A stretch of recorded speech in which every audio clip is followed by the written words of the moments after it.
Hello? Yes. Hey, do you want to come up? Yeah. Alright. Fuck, wrong button. All right. Alright, hold on. Let me pop this out.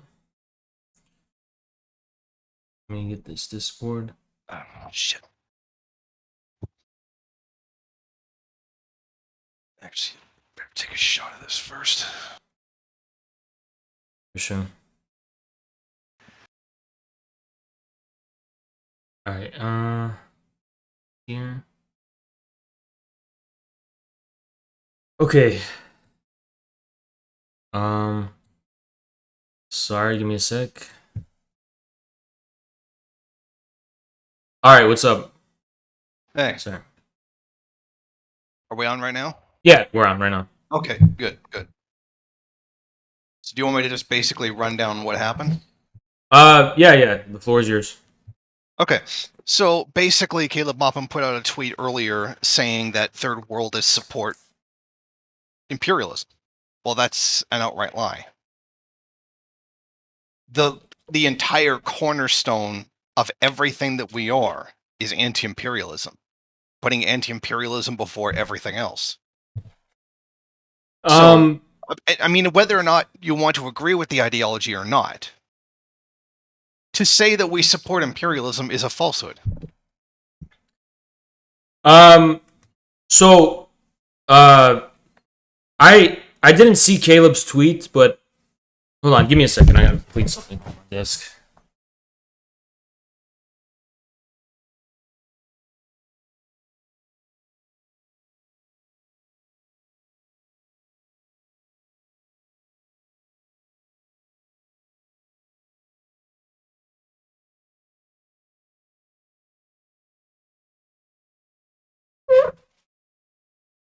Sorry about that. All right. So I didn't see his tweet specifically, but I think as materialists, we do have to distinguish what an ideologist says their ideology is and the real content of what they're saying at the level of the practical implications, the material implications. And the material implications are not about what it would mean for their ideas to be realized on the terms of the ideas, but what it would mean for their ideas to be realized um, in actual reality.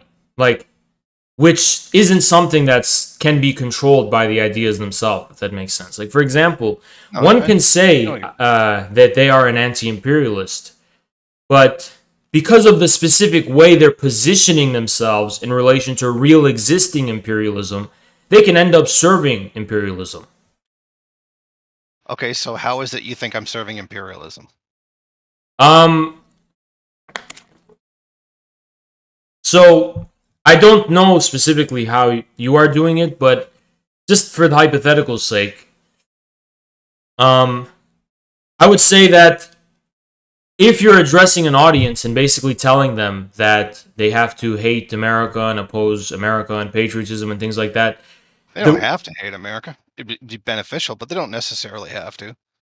well But for the that sake of but for the sake of argument, let's say have to. yeah well that's like a consequence of Marxism or Marxism-Leninism.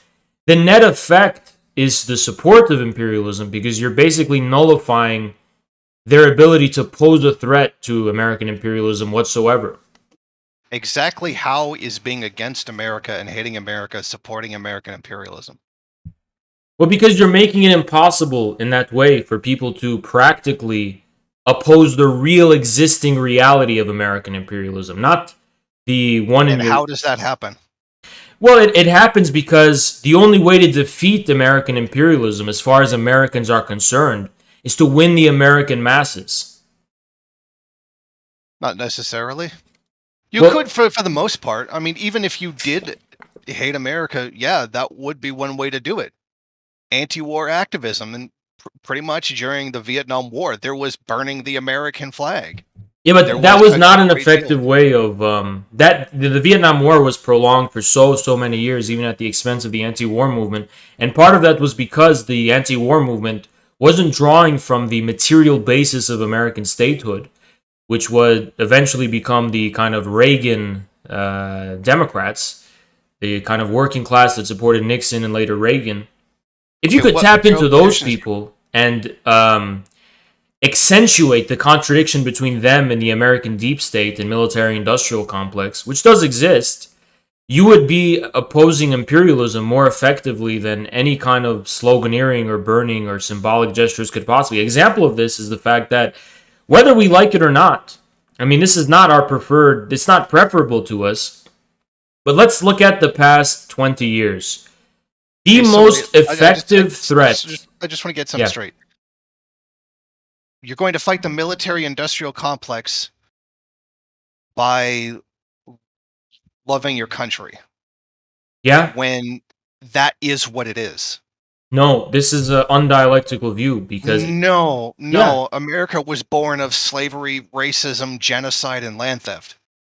All of those things are what made America what it is. Without those things, America does not exist. But those things preceded America. No, those are the basis for America. But those preceded the American state by centuries. They are the basis of America. You're saying slavery existed before America? Well, if it was the basis of America, if it was the basis of the United States, why was a war in need of being waged to give rise to the United States? Because it was a concept of the bourgeois ideas of property ownership over the remaining feudal notions that were still held by the British territories. For example, like what do you mean as an example? Okay, for example, you say on Constitution about property and all of that, and the removal of religion from the government. Those are all anti-feudal notions. Before that, many of the feudal notions were you had to be born into aristocracy to own any significant amount of land. You had to be born into aristocracy to do business, etc. The whole point of the Constitution was literally, without saying it, but if you look at the substance of it, it's pro-capitalism. But the English Civil War had already overturned the feudal order proper, both in England and for the most part. So I don't see how that. That's what the Constitution is literally a pro-capitalist document. But America was never feudal proper. It was always determined by yeomen who came from Europe and owned small plots. I'm not saying it was. Yeah, there was no serfs and there was no things like that. I never said there was. Yeah. The point of the Constitution is the opposite of that. That was not formalized until there was the Constitution. I mean, even then, you can't say there is an America without land theft. Okay. You had to kill off the natives and take their land. But that was something that, again, was not essential to the founding of the United States or the Republic. Yes, it physically could not exist without it. No, but you're not listening to what I'm saying, is that was happening anyway. That was going to happen regardless of whether there was... Are you literally trying to separate native genocide and land theft from America? No, I argued a week ago that without slavery, there would be no United States, so I agree with that. What I'm trying to say is that that wouldn't have... it just seems like you just agreed with me. But the U.S. was not the decisive factor in determining whether there was going to be those things, is what I'm trying to say. Those things existed before and would have existed anyway.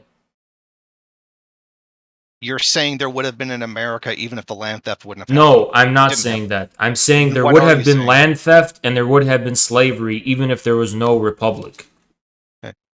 So the fact that they are there. So in what way did the Republic make a difference is the question. Well, literally the U.S. Army slaughtered Native Americans. Did the British not do that? Particularly the U.S. cavalry. Did the British not do that? And? So... America isn't England. It's America. Okay. But you're not listening to what I'm saying. You're not recognizing the decisive significance of the American Republic. You're taking a concept of America that doesn't materially exist and saying, no, I'm not. Well, it could have existed. I'm just telling you where America made a difference in history. And the difference wasn't that it introduced all of those things. Those things existed anyway. Those were there. The only difference as far as the American Republic is concerned... And the American Republic does not exist without them. How do you know? Well, you see, it physically would have nowhere to be if it wasn't there. Explain. How is that? You know where America physically exists, Turtle Island, right? Had the Okay. native population not been forcibly Okay, removed, right now there in would be no 2021. place for America. Okay, but we're speaking now in 2021.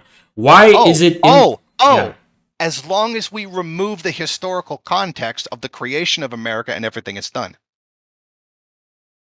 but we're living here and now. So I'm asking you. Okay, so as long as we completely remove the material basis for the existence of America and everything it's I'm done. not denying the. Again, if it wasn't for slavery, You're not there would be denying no it, but then United you're States. turning around and saying, yeah, well, it's a different time now. This is the I'm basis asking of you America. what does it mean in 2021 now?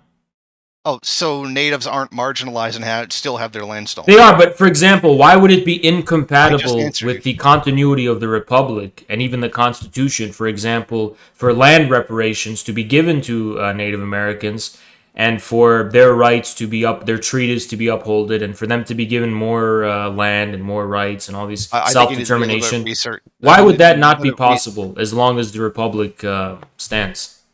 Because the Republic would still be on their land, even if you, quote, gave them reparations, which, by the way, they don't want. They So want what do their they land want? back. So basically what you're saying, if the Israelis throw a scrap of land to the Palestinians, then it's over. No, the decisive significance in regards to the Israel-Palestine conflict is the fact that the Palestinians are still contesting the land in the West Bank, in Gaza, and And Native elsewhere. Americans are still doing the same thing. Right, but the difference is that the Native American population is what percentage of the United States? Oh, because they were basically slaughtered off, their claim is what, not as valid as Palestinians? It would be proportionate to the amount of space they need as a people. Oh, so basically, there's not a lot of Native Americans left, so they don't get their land back. Do you know what Native Americans are demanding and what they want? Yes, What do they want? they want their land back. And So they want the entirety of the United States only as their property. However, and I can tell you this comes from Comrade Number 3, the political leader of the Navajo Nation, and this is exactly what he told me. Who is a socialist, by the way. Okay, so what is his name? His name is Comrade Number 3. I don't know his real name. Comrade Number 3, and he represents the Navajo people. Yes, actually, I have a thing of him on my channel, him speaking about decolonization, etc. And he wants all of America for the Navajo? There is a question of what it is they want to do, and it's their decision to make, not the colonizers. I'm trying to Google him, and I can't find him. So you're not going to find anything on Google. He doesn't have a social media. So how do you know he represents the whole Navajo people, and he's their actual representative? Because I've talked to him, and I've talked to his people. You've talked to every Navajo, or you've talked to... No, I've not talked to every Because Navajo. there are official organizations that represent... Okay, so basically you're just going to claim he doesn't exist. I don't know who you're talking... I don't know who you're talking about. Okay, I'm saying there are official representatives of indigenous organizations and people and reservations and tribes. There are official tribes that are registered and recognized by the U.S. government. And if it's recognized by the U.S. government, because that's someone you can trust. Well, who are you going to trust then? Otherwise, you're just dealing with individuals. The people themselves. Which people? The Native Americans themselves. But that's the issue with individuals, right? Many individuals can say, well, we support Trump. Many individuals can say, well, we support this, we support that. So I don't support the ones that... How do you know who speaks for all indigenous people? No one person does. But that is the general consensus, is yes, they do want their land back. And even now, we've gone... Okay, but hold on. What is their land? What land do they want back? Do they want western half of the world? They want the entirety of seaboard to seaboard United States. Some of them, yes. To do what with? Historically speaking, they didn't have all of that land. They didn't even use all of that land. That doesn't even make any sense. Funny, I have studied indigenous... That is an Ayn Rand. That's literally what Ayn Rand said. They literally did not... I'm not saying they didn't exploit the land. I'm saying that they literally had no... It wasn't a sacred grounds for that. They didn't even operate in all of America seaboard to seaboard. That's what I'm trying to say. That's funny because I've had Zionists say the same thing about Palestine. Okay. Well, they weren't using all of it, so therefore the colonization is okay. Well, we're not saying it's okay, but we're saying that they didn't use all of it. But we're not saying it's okay. That doesn't make any sense, okay? I'm trying That's to tell your you argument, that... not mine. Okay, historically speaking, you can actually map historical and ancestral lands of various different indigenous tribes. So therefore, it's okay to steal some of the land. No, that happened in the past. Oh, so it happened a long time ago, therefore it doesn't count.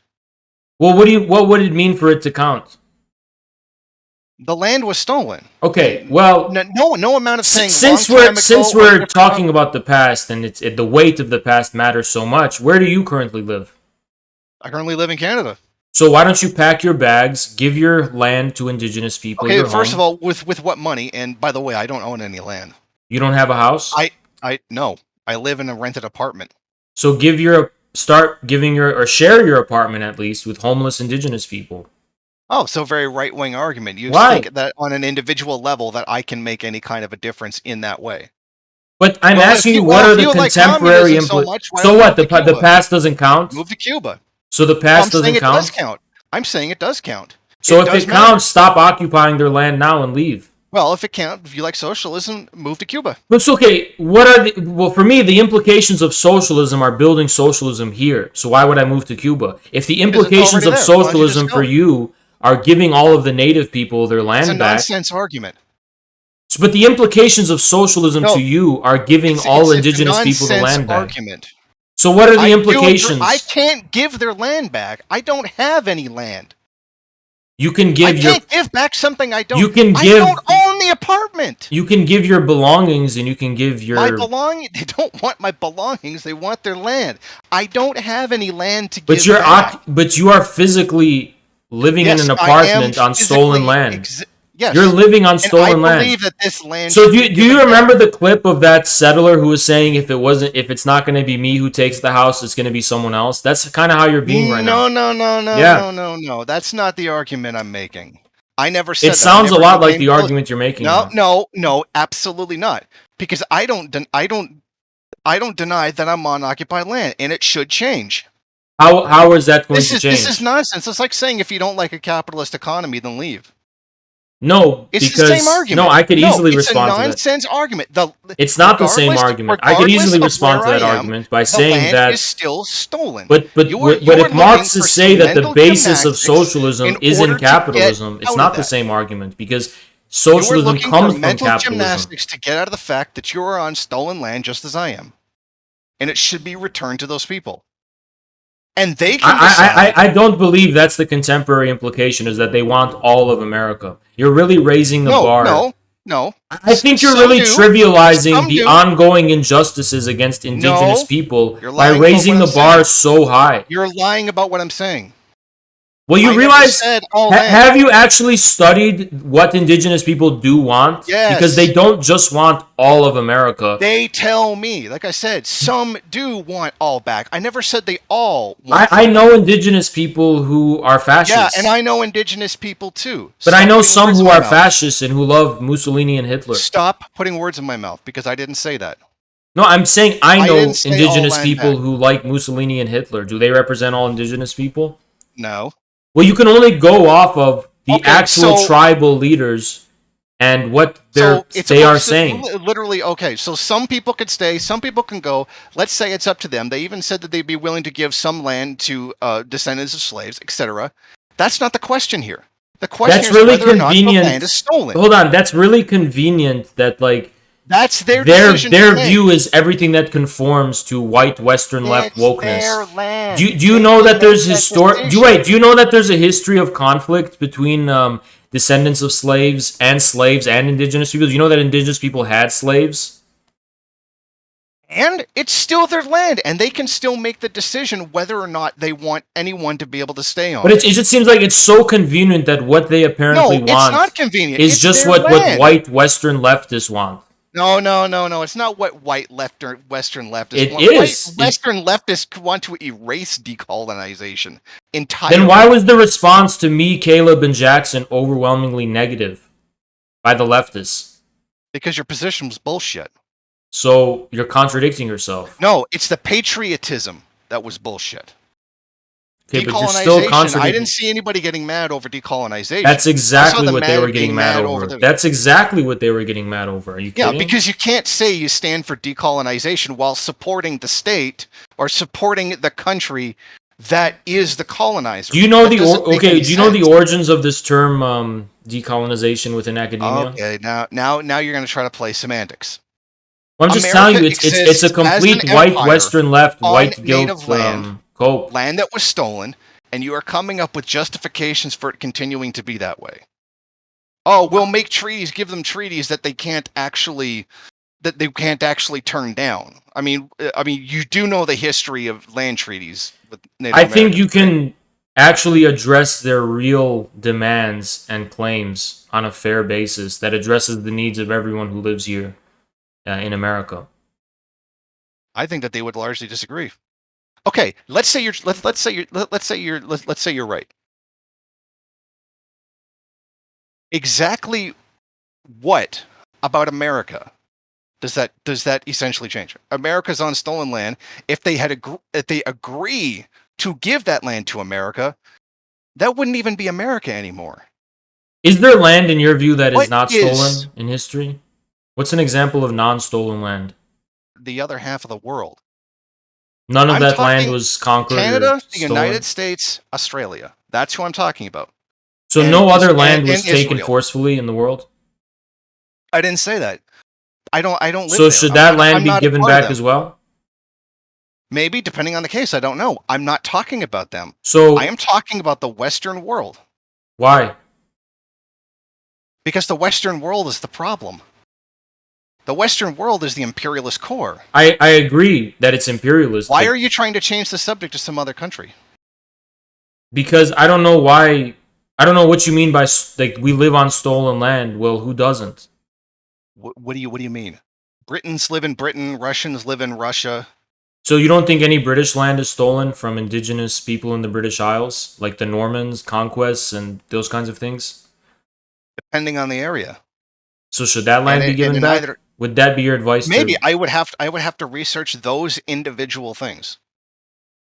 But I am not talking about those ones. I can't. I think the point I'm can't trying to comment on them. make. The point I'm trying to make. All land is stolen. I'll throw you a therefore the bone. I'll stolen throw you a American bone. land is okay. No, I'll throw you a bone, even though, it's debate-wise, it's not a good idea, but I'll just do it to be fair.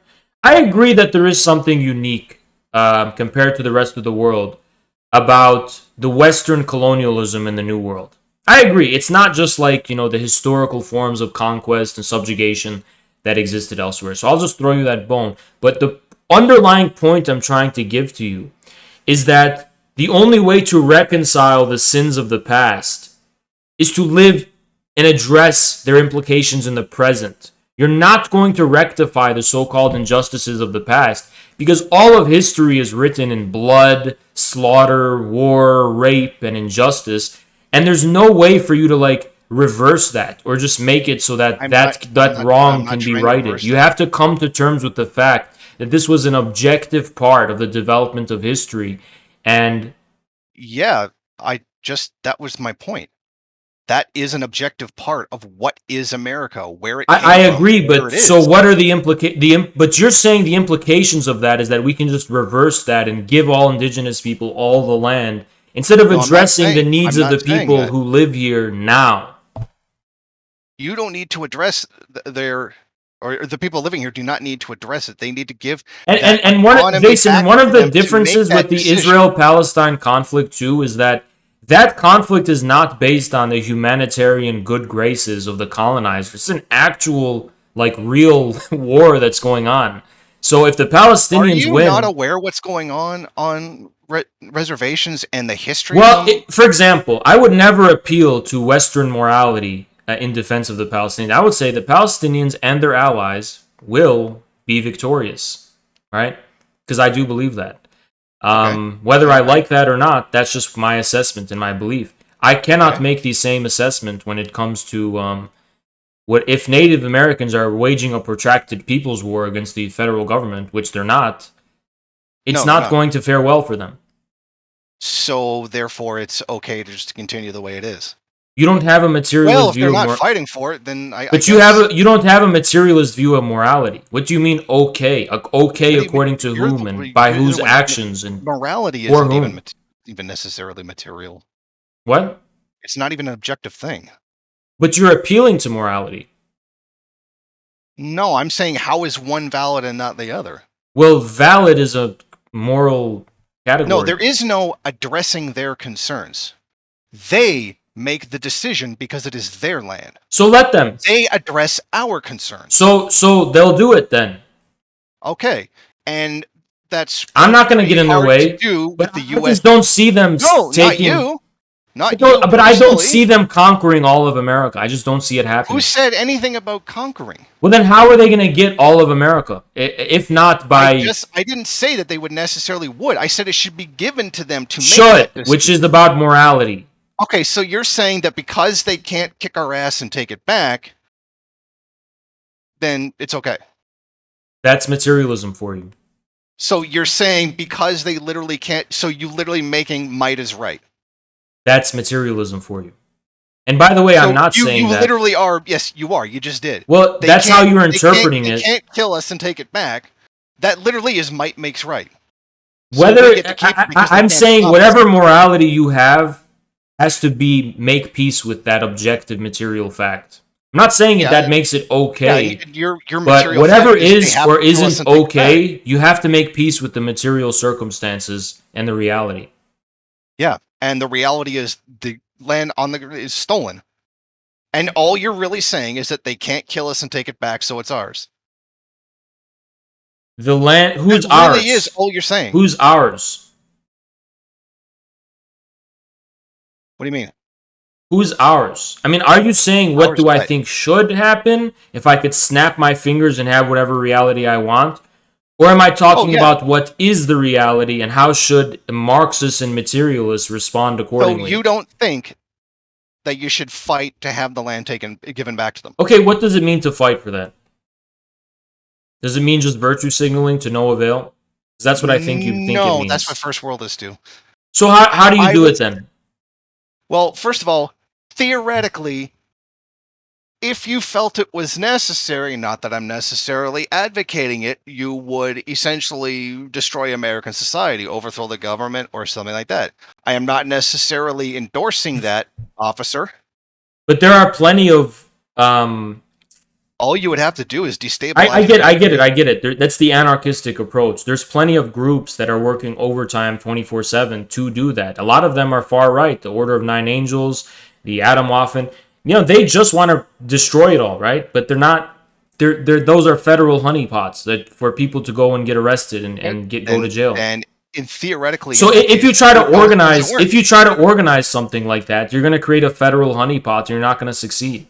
So again, you come right back to might makes right. Well, I'm asking you. Oh, you can't beat the government, so therefore it's okay to remain the way it is. I never said that.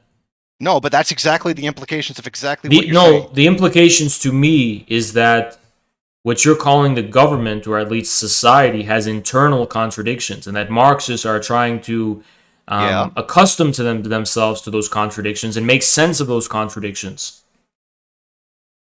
I'm sorry, what did that have anything to do with taking down? Well, you're saying nothing will change, and that's not true, because change happens in an imminent way. I'm not saying nothing will change. According to the internal contradictions. I never said that. And not according to the voluntary will of anarchists who just want to destroy everything. You're putting words in my mouth again. I never said nothing changes. Okay. You said I think nothing should change. That's not what I think, because it's not about morality. It's about the objective fact that things are changing according to the development of their internal contradictions. Yes, that's not what I meant. So what did you mean? I think it should change. Like, okay. What are you even accusing me of? You think it should change, right? Yes. So does your should include a little bit of reality, or is it just something purely in your head? Yes, this is reality. Reality is how? But if it should, then there has to be a can. There has to be a can too, not just a should. Then so it's stolen, but you're adding the footnote. If you of say, for and. example, this cat that I have, it's a brown cat. This cat has 4 legs. Let's say the cat has 4 legs. I want the cat to have. This cat should have 5 legs. Is there a bit of reality in that demand? Don't compare them, but don't make such an idiotic comparison. But it's an extreme comparison to try to explain to you the No, it's relationship. a pretty stupid comparison. But it's about explaining to you the relationship between morality and reality. Yes, I understand what you're saying. Yeah. And the reality If your is that should it's stolen has land. no can or means. All you're saying is that you don't see how it could be given back. So if your morality has no means to realize itself, you're then ignoring. You don't have a materialist understanding of morality. No, yes, I do. So how is it okay? Basis. How is your morality materialist then? Because this is stolen land, and your only argument is you can't force it to give it back, so therefore don't bother. And you know what? That doesn't even have to do with what the entire debate was supposed to be about anyway. What is America? Okay, America hold on. This is a country stolen. Of stolen land. Okay, stolen land, slavery, genocide. Nothing you say about it happened before. It happened before America existed, and some of it did happen while America existed. All of these things are what America is. All of these things built what America is. But why is it okay? Change. But that's still the reality that nonetheless you inhabit, you live, breathe, and eat and drink from. And nonetheless, despite this reality, there still manages to be internal contradictions that don't obey merely being a result of this founding sin you're talking about. Well, what does that what does that have to do with the fact that what I'm trying to say is that you have to come to peace with the facts of history instead of having I have to come to peace with native genocide slavery. You're telling a white person to come to peace with that. Yeah. So what are you saying? I have to just accept that it happened. Okay, well it doesn't matter. You're making it seem like I'm asking you to go into a time machine and not alter the events of what happened. You can't. You can't alter the events of what happened. That's the point. So what do you do going forward? So what to do going forward? It just doesn't matter. So what to do going forward? Decolonize. How? Let them, the Native Americans, decide what they want to do. Don't write up some contracts. Don't let them write up contracts. So let them. Don't let them. Can I finish? Finish. Don't write up contracts by the U.S. government. They have to decide autonomously what happens. So let them. But the settler colonial state, that is America, brutally represses them to this day, preventing that from happening. So what you're doing is virtue signaling moral indignation without backing it up with anything. What are you talking about?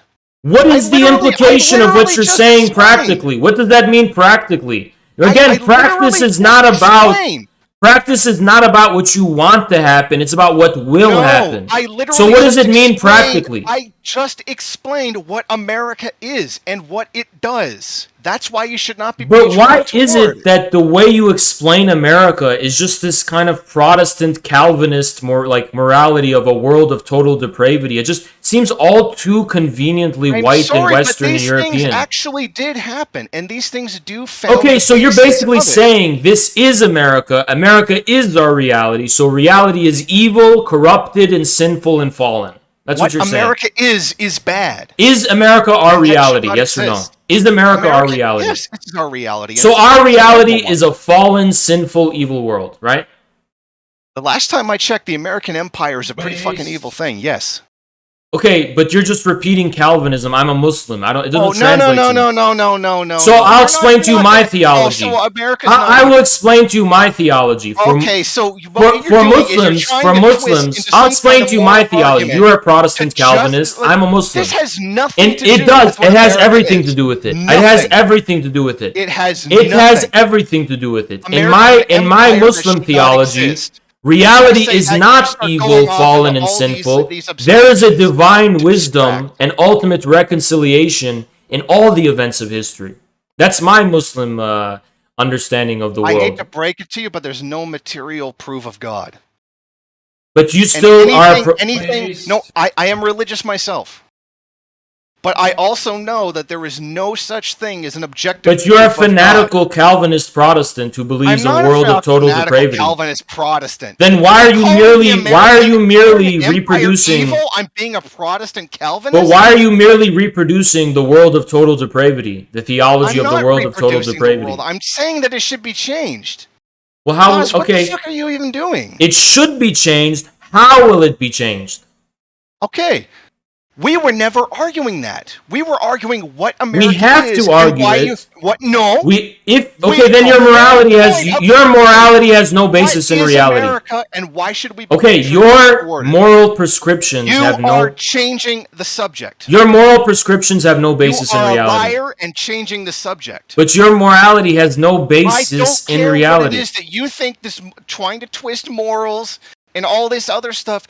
What is America and why shouldn't we support it? You are trying to get as far away from that as possible. I don't just see America as the theft of genocide and stolen land. How could I? It's not just that. That's a part of its history, but that's not all. It is. Is that all it is? So hold on. Let's break it down. Is that all it is? That is the basis of what is. Okay, so there are some other aspects of it too. So that does not justify its existence. So morality is the basis. The violation of morality is the material basis of America. Continue to exist and be an empire. So let's rein in the argument. The violation of your morality is the basis of America's existence. No. We're not talking about my morality or anything or whatever morality. The violation of morality. Objectively, what is America? What built it? What is it today? What is its foundation and everything that it is? And but that is what that doesn't address what is essentially America. Exactly. You want to change what it is. No, it doesn't address what America actually is, essentially speaking. Essentially speaking, it's a genocidal fucking war machine. Then according to you, and this is your view, not mine, had the American Republic not been founded, all of those things would have eliminated. There is no maybe. So had there been no American Republic, that's what it is. So I have you on record to be clear. Had the British Empire continued to rule the Americas, none of those things would have continued to happen. What does that have to do with it? If we're talking about what America essentially is, we're addressing in what way did America make a difference? Right? So what? That's what defines its essence. You are distracting away from the essence of what it is. All these things that it did to get to where it is. Well, what if the British had kept it? So what? Okay, so the same thing happened with a British flavor. So what? It would still be wrong, and decolonization would still need to exist. You will not acknowledge the basis of America. You'll say that you will, but then you will go into all this other talk about morals and shit that has nothing. But then morality is the only basis of your argument here. Oh, so you don't think that land theft is wrong, and land theft, genocide, and slavery is wrong? The reason I think it's wrong is because I wouldn't do it now. Oh. I'm against doing it in the here and now. Oh. How can I be against something that happened in the past? So you need to be told or have someone tell you that bad things happening a long time ago are still bad? Hold on. Let me take a call then. Give me a second. Yeah, that's actually a pretty fucked up morality that you have there. All right, I just got off the phone with George Washington. I told him he's an asshole because I don't approve of what he was doing. I'm sorry, that was supposed to make what point? It was supposed to make the point that I can't account for the past. I can't change the past in the way you're asking. I know. So what is the prescription? You're trying to draw a moral prescription based on something that happened in the past. What is the implication now? You're just trying to reverse the past. You can't reverse the past. I'm not trying to reverse the past. Yes, you are. You're trying to effectively reverse the past and cleanse your white self of your ancestors' sins. Yeah, because I'll break it down, Jason. Jason, you have white guilt and you want to be free of your white guilt. You just want to be free of your white guilt. I don't push white guilt. I don't even. Yes, you just want to be free of your white guilt. No, okay, now you're just making personal attacks because you can't back up your position. Okay. Forget about you personally. The people who are pushing this stuff just want to be free from their white guilt. Oh, so the Native Americans that don't like America. Native Americans, by and large, do not push for taking all of America seaboard to seaboard. Say all of it. You're putting words into my mouth again. They are not pushing for these audacious grand claims. Yes, they are. No, they are not. And they don't love America either. Well, why should they? Why should they? They shouldn't.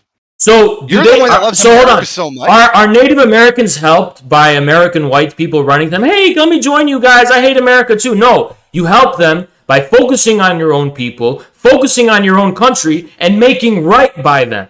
That's what will fucking help them, not by fucking running to the Keystone protest and partying there and acting like you're part of them. They want you to go win power among your own people so you could do right by them. And you can address their current demands and their current needs and work something out with them in a fair way. They don't need you to virtue signal and condemn America and hate America because the basis of the American state lies in the American people. If you don't win the American people, you are not going to challenge the actions of the American state. You think the American people are the state? That is the basis, the material basis of every state on earth. You literally think the United States government is the American people? It is materially based in the American people, yes. As all states are. Well, there's a pretty big disconnect between the American people and the U.S. state. Well, I didn't say it's subjectively based in them. I said it's materially based in them. Yeah, so that's pretty outlandish claim. Yeah, there's a big, which basically means separation between the two. And so which what? Basically, so what? If you win the American people, you can pose a threat to the current order. Trust me, the American people don't pose a threat to the American order. Look, and in all honesty, first world people, that includes Canadians. So why was the media and the deep state so worried about this thing they were calling populism? It seemed like they were really scared of that, and they were really worried about the threat of populism. Because they didn't want violence. There's a big difference between them being worried about street violence and there being a revolution. I know a lot of Americans can't tell the difference. It's not about... No, they weren't worried about the street violence during the Black Lives Matter protest. Okay. They were worried about the people, the American people, starting to disobey the institutions that rule over them, effectively leading to a crumbling of the deep state and the establishment. That's what they're scared of. They're scared shitless of that. Because formally speaking, we are still a democracy, and you can get people like Trump elected, still formally speaking. You think America's a democracy? Formally it is, yes. Well, the term you're looking for is bourgeois democracy. Sure, but that's what formal democracy means, bourgeois democracy. That thing where the ruling class picks who runs the country. That's what they've been getting away with, but the way you pose a threat to that is by forming a base in the hinterlands and in the countryside and encircling the cities. Yeah, and I'm sure the American people will be doing that any day now. Well, that's the job of communists, and you see how you're serving American imperialism by telling communists that they shouldn't do that. I'm not saying that they shouldn't do that. Well, that's what Caleb and Jackson say they should do. Very specifically, every time this accusation has been made, resistance in the first world, revolution in the third. It's right there, resistance, and then over and over and over again. Just ignore the fact that I said that. So what is resistance in the first world? What's an example? Black Lives Matter. Anything that You mean something that's run by the Democratic Party? Did you let me finish? Something that is like that, but outside of it. What's an example? Would you let me answer? I'm sorry. Anything that runs that would destabilize the society in general. I don't care if it's right wing. I don't care if it's radical Islam. As long as it destroys the American empire. So you're saying you're wagering that these things will destroy the American empire? I'm not saying that I'm wagering these things. In my personal view, I think global warming is going to kill us before any of this happens. But that's not an excuse. So your message in practice, indeed, is one of defeatism. Yes or no? It's not really defeatism. Yeah, we can't do anything. Just sit back and wait for something to happen. No. My statement is that the American people will not do revolution. So it's And defeated. if So they cannot do revolution, then destroy America. okay, Destroy the how power okay, of the federal two state. problems. There's two problems. How do you know they can't do it? Second Because issue. of the okay. Okay, go ahead. Sorry. The second issue is how are you going to destroy America? The second one I literally just answered that. You didn't answer it. You said you're going to Yes, I did. wager that Yeah. a broad, radical It Islam doesn't and matter. right-wing forces. Anything. And I just said anything. anything, right? What are you going to be a magician who puppeteers all of these things like as a conduit? Like it seems like No, you're you're being just an saying sit back asshole by saying and that. wait for those people to do something. Otherwise, No. you can't control those things. That's literally the same thing as waiting for Americans to do revolution when they've been saying, "Oh yeah, we're going to do it." For I've never 100 years. advocated for waiting. Well, that's literally what's happening. Well, Americans no, what's keep happening is saying, that I'm "Yes, trying we're gonna do to revolution personally build. any minute now, we're going to do it." No, I'm trying. We're going to do it right after Russia. Oh, we're going to do it right after the Great Depression. Oh, it's building right after the Great Recession. What I'm trying to it's do. building in the 1960s, dude. We're going to. What I'm trying to do is build. Happens. What I'm trying to do is build a media platform that will eventually help and steer and inform parties. If you even got even the slightest amount of real influence, the government would shut you down. You'd be off YouTube. We'll see. I'm willing to wait and test it and see what will happen. Well, I don't need a crystal ball to see that if you do become but any kind of the difference between me and you is that I'm actually willing to like prove it. Like, okay, you're not proving anything. In fact, the opposite has always been true. In fact, this is where Marx's prediction actually was wrong. What was his prediction? He said that the advanced industrialized countries of the world, that would be Germany and England at his time, were going to be the ones to lead the revolution because they were the most proletarianized. I don't believe that. That's not my view. That's what he said. I'm just saying that's what he said. Well, my view... No, I'm not finished. That's what he said. The opposite was true.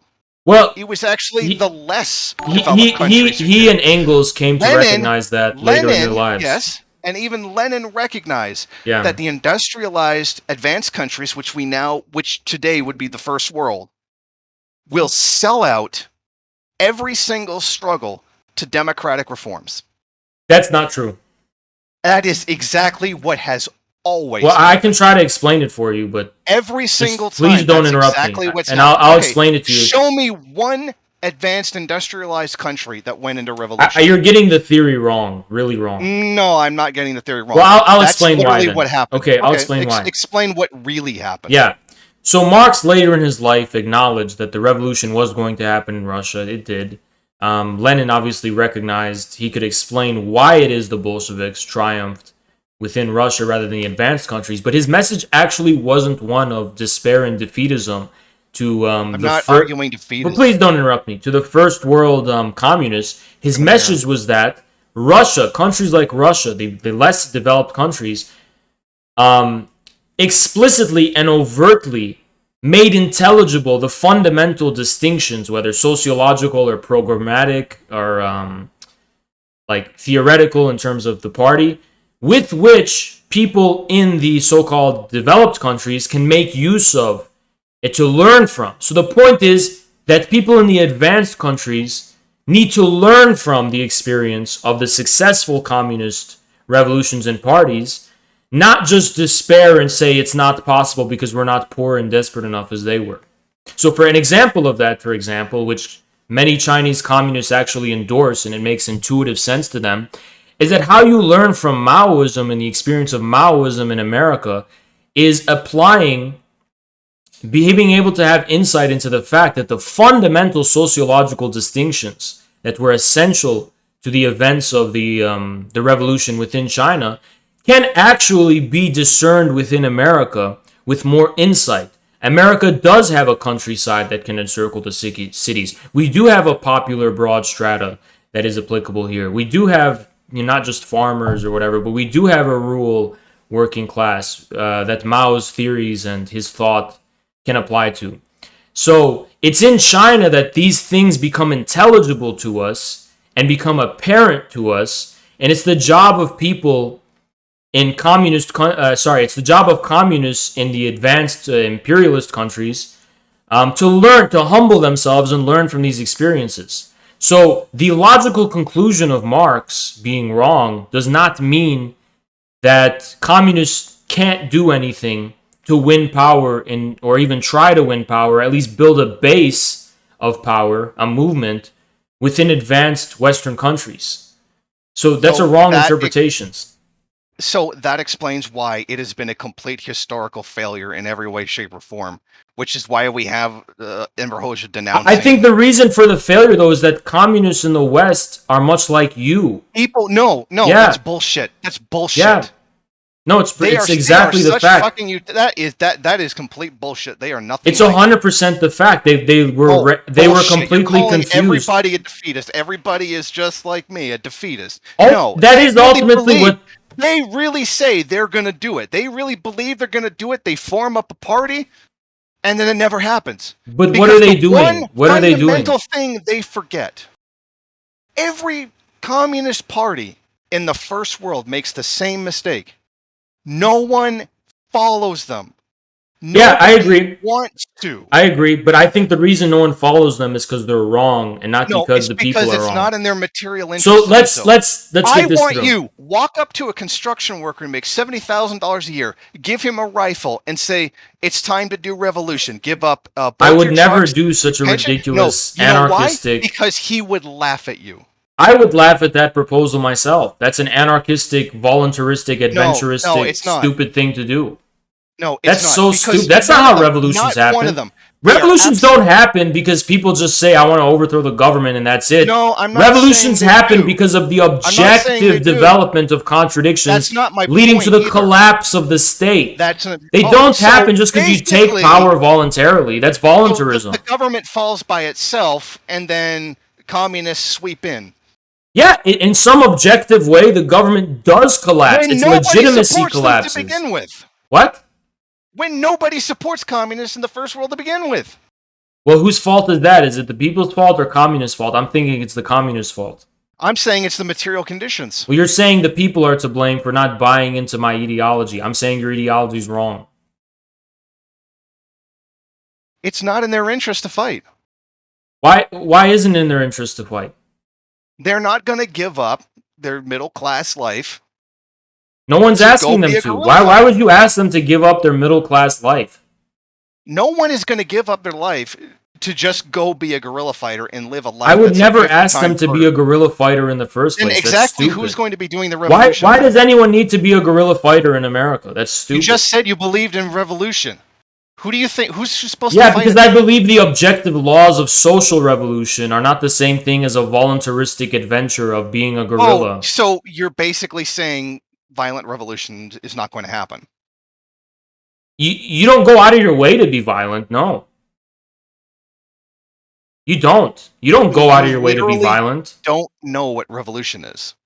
If that's an objective consequence of a revolution, then whatever, but you don't go out of your way to be violent. That's stupid. So you oppose violent revolution? I oppose adventurism. No, you just literally. Yeah, I oppose criminal adventurism and stupidities like that. Of course I do. Yeah, so you literally just said, so you don't believe in violent revolution. You literally just said that. Well, violent revolution just seems like adventurism to you. Who is it that's going to overthrow the government in bourgeois society? It's not going to be voluntary. People aren't going to voluntarily fight the revolution? What revolution are you talking about? So when we talk about an objective... About the hypothetical I'll try to explain it to you. So when we talk about revolution, there's two aspects of it. There's an objective social revolution and there's a political revolution. Objective social revolutions follow the laws of history. They happen because of revolutions in the forces of production, right? This gives rise to a strata that is... that fundamentally socially changes in its composition. This is a social revolution. Okay, now let's talk about reality. Yeah. In reality, someone fights it. Now, I can give you an example of this in reality. For example, American workers have been used to manufacturing jobs and guaranteed jobs and white picket fences and middle-class houses and this kind of way of life Well, when jobs got outsourced and overseas, and we're seeing rise to the fourth industrial revolution, we're seeing rise to a social revolution occurring, right? A former mode of production is changing and shifting and transforming into another, and a former class is breaking down and being proletarianized in a new way. Okay, so that is a social revolution that is happening now, and it has been the source, the primary source of America's internal political contradictions since the Nixon era, right? Nixon championed this working class. Later, Reagan was trying to do it, paradoxically. The Democrats abandoned the working class and moved on to get support from urban liberal cities. So when does this become like an actual revolution? I think you're just talking about a fantasy, not reality. No, in real life, revolution is a tremendously violent act. That's why Mao wrote "Revolution is not a dinner party." That was his explanation for why things were being so violent and destructive. Why are you so fixated on the question of violence, is my question. Because that's literally what a revolution is. Sure, it may inevitably be that, but no, that's not the essence of the point.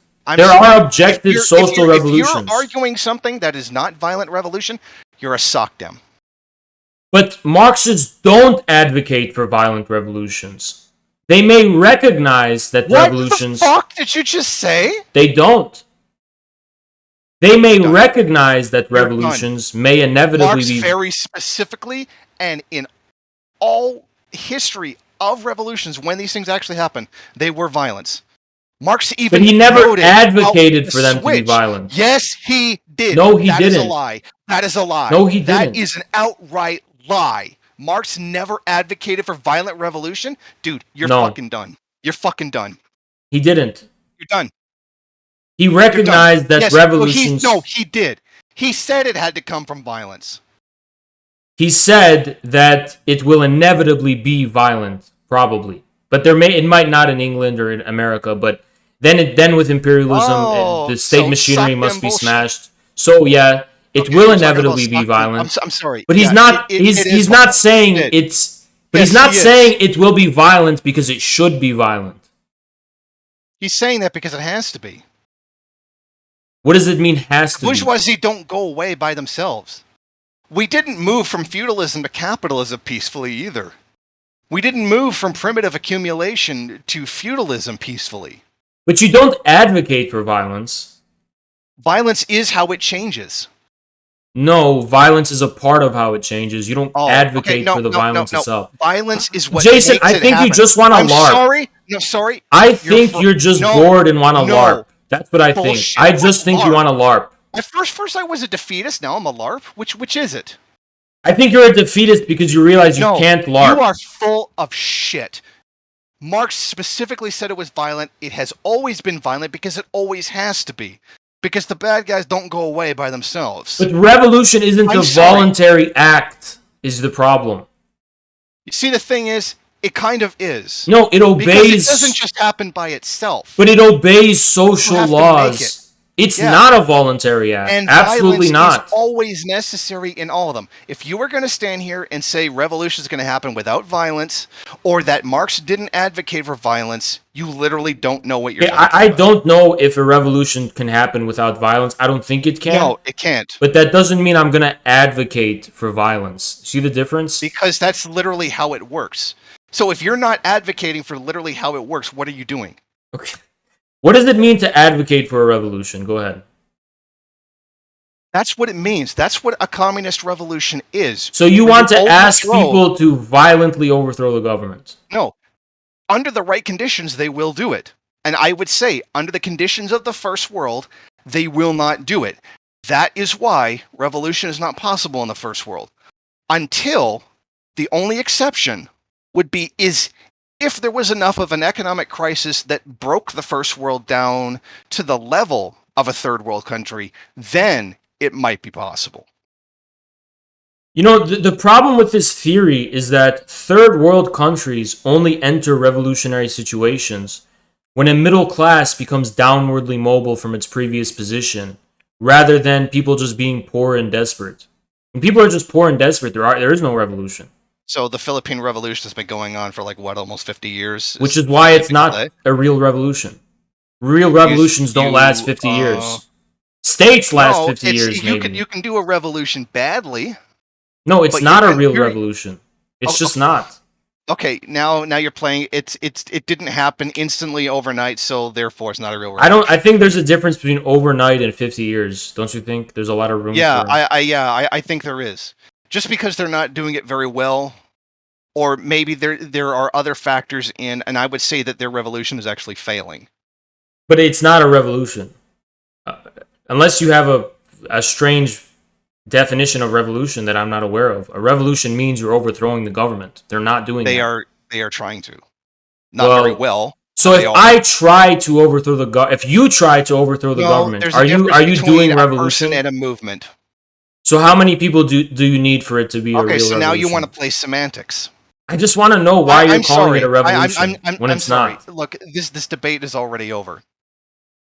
You already refuse to acknowledge that the basis for what America is, and just tried to go off into all this morality stuff and calling me a Calvinist. And well, because it really seems like the only significance you have. You went and said revolution wasn't. But hold on, the reason a violent fact. But the reason we started that way. You literally just admitted that you're a sock dem.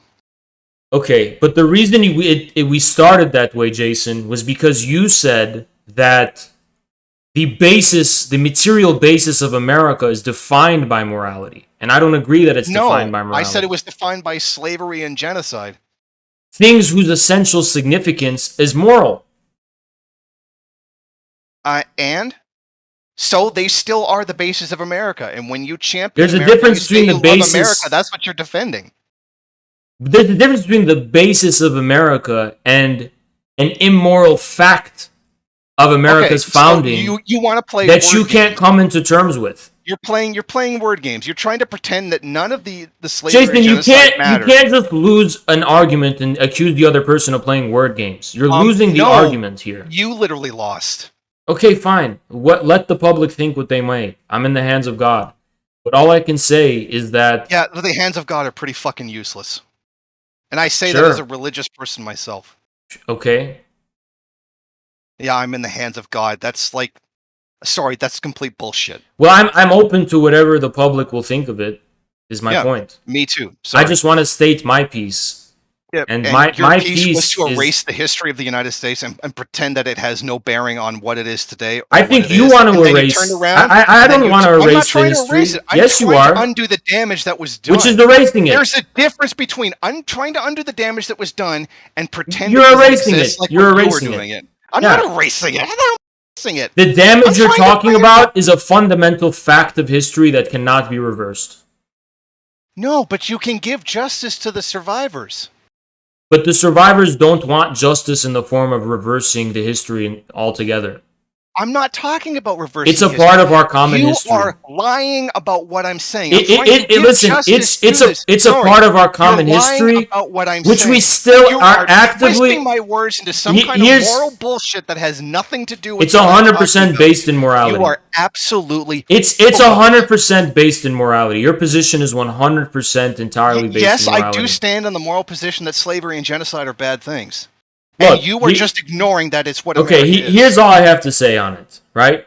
This is a fundamental fact of history. It's a history which we reproduce, we eat, breathe, and live in this dirtied and sinful reality. All of those crimes don't so the difference between you and me is this. The difference between you and me is this. We are all marked by sin, and there's sin in a fallen world all around us. My point is that we can find meaning in this history and we can reconcile this history. Your position is that we must commit ourselves to completely erasing and reversing this history so that we could be devoid of sin. That's a lie. You're saying before we can act on anything, we must cleanse ourselves of the sin of the forefathers. That is the basis of America. A complete Christian prejudice. What the fuck are you talking about? You want to wipe all the sins away as a prerequisite for getting to work. Yes or no? This has nothing to do with... The sins must be wiped away before we can be communists. Yes or no? I think we cannot be communists until that happens. Until we wipe the sins clean state, Christ sacrificed himself. Until we give justice for the people that were wrong. So who will die for our sins to give us this clean slate? No one really theoretically even has to die. Should I offer myself as the Christ who redeem humanity? No, you're actually All just being of an the asshole right now. crimes are gone. You are pure now, Western white leftists. Now you can get to Okay, work. so yeah, you're just going to reduce it to insults. Okay, I think we're done here. You Okay. literally want to ignore the history of the United States. That's and not you what I'm just saying. said I'm just saying you have a that lot of you're a liar. cultural, That's exactly but what you have a lot of cultural You're and exactly- theological prejudices that I don't understand. No, I'm personally. sorry, but your religion has nothing to do with this. No, but yours In does. fact, God has nothing to do with My this. religion doesn't, but yours does. You're a hardcore No, it doesn't. Calvinist. You don't even represent all Christians. You see, Not you're all going Christians. at me You with don't represent Calvinists most the Christians, same way but you are a Vosh calls hardcore people Calvinist. fascist. You are a Exactly hard. the same thing, Vosh. No, I'm You're saying calling you're. me a Calvinist the way Vosh calls people fascist. That's No, exactly not at what all. you're doing right now. But okay, so I'll There's reason nothing with you. religious I'm about willing that to. position I'm at all. willing to reason with you about it. Okay, I'm calling you a Calvinist, and I'm trying to reason with you about it because Okay, so you're your deliberately lying about who I am and understanding what I of do. reality is You're pretty much the same as the No, Calvinist it's not. understanding. No. Why not? What's Okay, the difference? you ignore the history of slavery and genocide. You share the same. Okay, but what historical makes your view? What I'm makes your sorry. view different from a Sorry, Calvinist you view? share the same thing as a fascist. You're being a fascist. Okay, but right I can now. reason Your about my ideology position. is fascism. You try to ignore slavery and genocide as though how somehow it's But not. you're not Hey, actually reasoning sorry, your you're a position. fascist. But I'm not See? just calling you It's pretty fucking names. I'm annoying trying when to someone reason does about that, it. isn't it?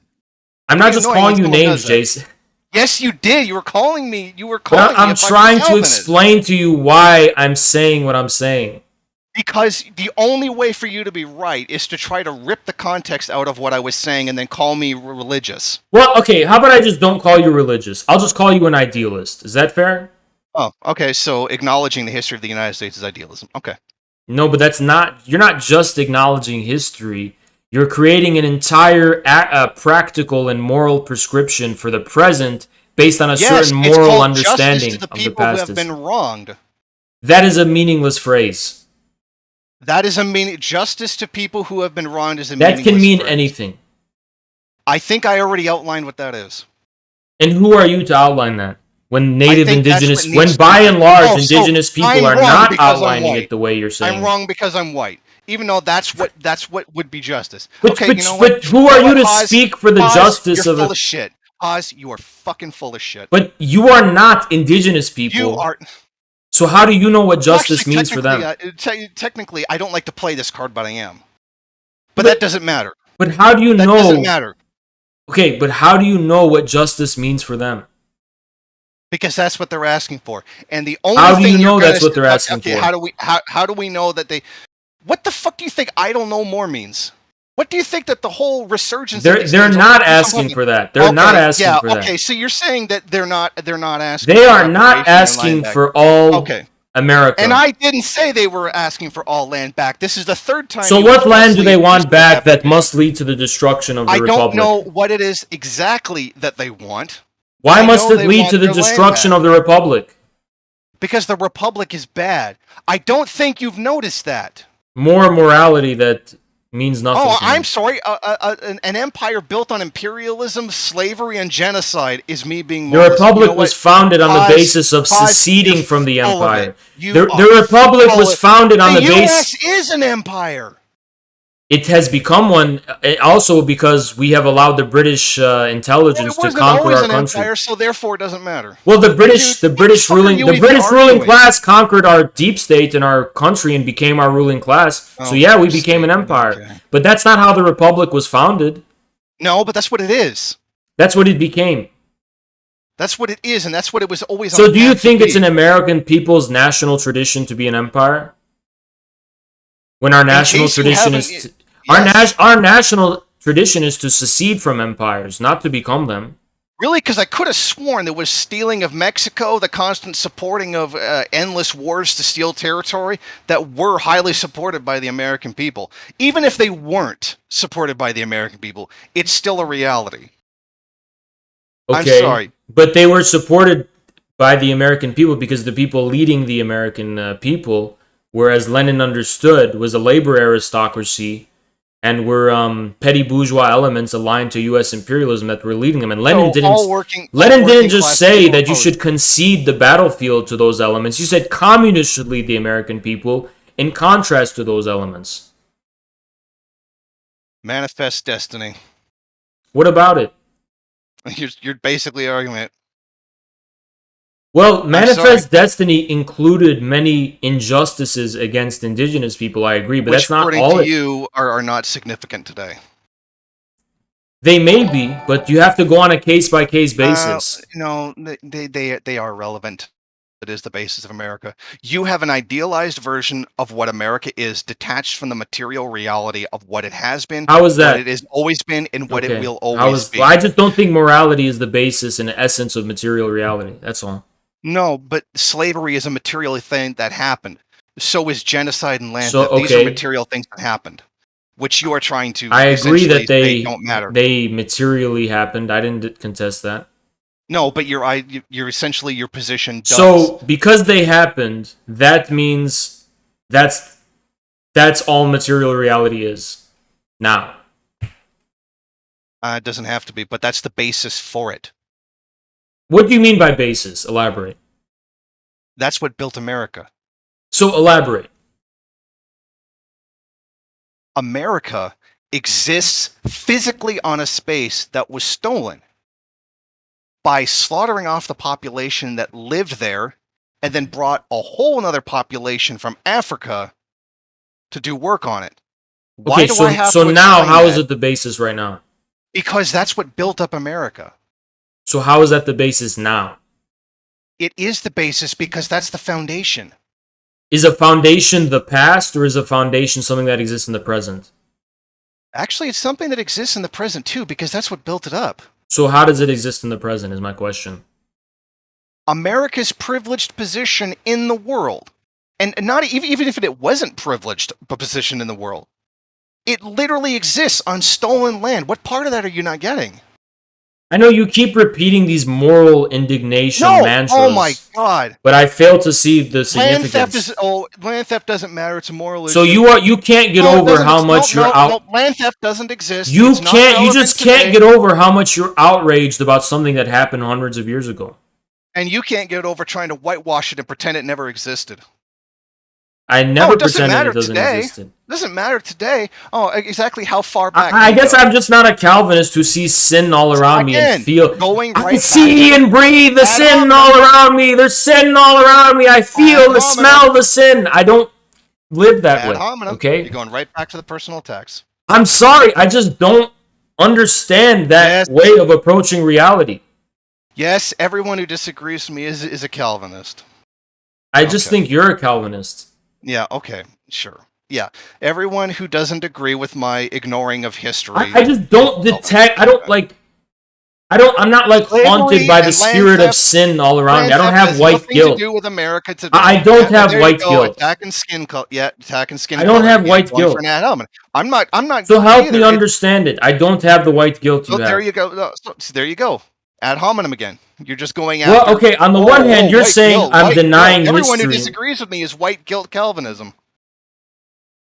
Well, what else do you want me to say? You're telling me that if you cannot understand that America stands on stolen land today and the legacy of that theft and what it still does to people to this day, then there's no helping you. Yeah, but you're saying that the implication is that all of America must cease to exist because of this sinful past. I disagree with that. Yeah, and its sinful present as well. Because that sinful past and sinful present is what it is. How? There is no divorcing that. How? The 900 military bases that exist around the world today are a thing that today. So so you are aiding the demise of American imperialism by isolating yourselves from the masses, so effectively you can't pose any threat to American imperialism. No. In the way that you think that they're just going to suddenly become revolutionary and do something, even when all history has proven the opposite. I don't know why you're getting so excited on the basis. You can go ahead. I don't expect Go ahead. to agree with me. I don't expect first worldists to agree with me. But you're just Go ahead. Go cosplay Revolution. Tell everybody that they're the biggest. I'm not victims on the cosplaying face of the Revolution. planet. I'm cosplaying No. Mongols. You're talking like you're I'm gonna not do it. cosplaying Revolutions. You're I'm talking like you're gonna cosplaying do Mongols. it. You're But I don't know why you're getting so. You're talking like you're going to do Revolution. Can you calm the down, American people please? are going to do Revolution. You're not going to do it. You can go ahead and believe that you can go You ahead remind and me a believe lot that of you can. irrelevant, dude. You're getting high off your own supply of copium and just excitedly repeating okay. mantras of straw men that I've never said. No, that's an outright lie. No, you're just like getting excited based on narratives instead of following the line of argumentation that's been presented. I am following. You're getting like high off now. Like you're like that guy's like, you deny the labor aristocracy. You deny the labor aristocracy. It's like, why don't you take it back a little bit, reel it back in a little bit, and focus on what's been said. I never said. I have never ever said that Americans are just going to suddenly wake up one day and become revolutionary. That's a straw man argument. I've never said that. They're not going to be, even in a protracted way or whatever it is that you think it's going to happen. Well, I think revolution means something different to you than what it means to me. Yeah, sorry. In all of existing history, it has been violent. Revolution to you is like a millenarian kind of like LARPy, like a voluntary act. I don't think you realize exactly what the revolution and Chinese Revolution were. They were very long. Jason, do you know what the merging is? The merger? No, what is this thing you made up? I didn't make it up. A guy named Chris Chan believes there's going to be a merger. And it's like the ultimate sight of like the absolute in the future. You're quoting Chris Chan. Stop. But that's how many American leftists think of revolution. They think of it as like this thing in the future that is going to be like the ultimate and absolute realization of the inner like aesthetic and moral craving and striving of the subject. It hasn't shown up. But I think that's a non-Marxist view of how what revolution is. No, that's actually idealism, what you're talking for. Oh, wait, they're just going to suddenly wake up one day. There's going to be a grand revelation, and all of a sudden, everything's going to be okay. Sorry, that's I've argued the opposite of that. Then why are you bringing it up? I'm accusing you of bringing it up, not me. No, I don't think that at all. Well, you think of revolution as a point of like the absolute in reality, like the ultimate and absolute kind of thing that happens in reality. No, I said it's a military matter. It's a violent military matter. Literally, it's one class overthrowing another. I'm sorry, Haas. You literally just denied violent revolution. You're a stock dem. It may be a military matter. Maybe, okay. Even though but it's not. Do you know what? Okay, what is voluntarism in the history of Marxism? Why do Marxists accuse others of voluntarism? What does that mean when they do that? I have no idea what that kind of sounds like. Bullshit, actually. I don't know what it is. But Lenin talks about it. Okay, what does he mean by it? He means by voluntarism people who think that revolution is something that is enacted in reality rather than something that obeys historical and social laws. Yes, and in real life, you need the material conditions and you need the effort to actually do it. No, actually, it's not. Oh, you don't need the effort to actually do it. But by effort, you mean a voluntary act of taking up arms, right? Yes. Yeah, that Lenin calls that voluntarism. You literally think people just spontaneously just rise up all of a sudden? No, Lenin addresses the distinction between spontaneity. Okay, then what is the distinction? Because you just contradicted Yeah, they're two sides of the same coin. Spontaneism and voluntarism share the same refusal to acknowledge the decisive significance of the party as the organ of the interests of the material proletariat in reality. The party is in reality. It's a part of reality. It becomes part of the people and part of reality. That would be, yes, violence is necessary. No, the party must become part of reality. Yes, I agree. And by becoming part of reality, it seizes revolutionary moments and acquires power. And how do they acquire that power? They acquire that power through the breakdown of the state and through acquiring the support of the masses, the trust and support of the people. And they solidify that power and that basis, obviously on the basis of the military power. In the case of the October Revolution, it was the support of the sailors and the soldiers. that So allowed that the would be Bolsheviks to violence. consolidate power. That's So not the that would be same as violence. Antifa going and, I didn't say that. I said revolutions require Well, it kind of violence. just sounds like by violent revolution, you mean people just taking up arms and No, I just. said violence in the end is necessary along with everything else. What do you mean by violence?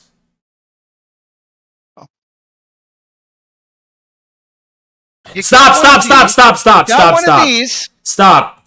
You fucking idiot. What? You fucking dumbass. Get the fuck out of here, you It's dumb not fuck. even a real gun. It's not a real gun? No. You can't get a fucking AK in Canada.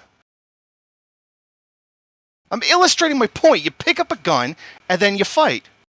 I'm not saying that's Yeah, all but there that's is. voluntarism, Jason. That's what fucking I'm voluntarism not saying means. that's all there is. And why doesn't it have an orange tip? Because it doesn't need one. Aren't they supposed to have orange tips? Airsoft guns don't need orange tips. Not here. Dude, that was so stupid. You could have just said your point. Don't bring props.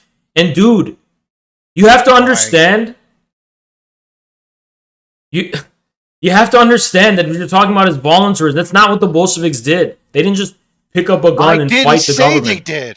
I never said they did. They defended themselves in a civil war when they were attacked for seizing power. I never said all they did was violence. That is another. So how did Mao seize power of China?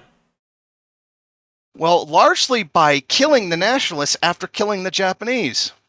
So what's the detail that's missing here? Was there a central Chinese state that he randomly rebelled against and then took over? What do you mean randomly rebelled against? No, the Chinese state collapsed because of the Japanese invasion. That civil war, and it was the warlord. It's called the warlord era in the 30s. There was no government to take up arms against, so to speak. There was an all-out civil war already, a warlord era. The communists emerged triumphant. So you're saying the Nationalist Party didn't have anything? I'm sorry, you're full of shit. And by the way, that civil war happened after the revolution in Russia.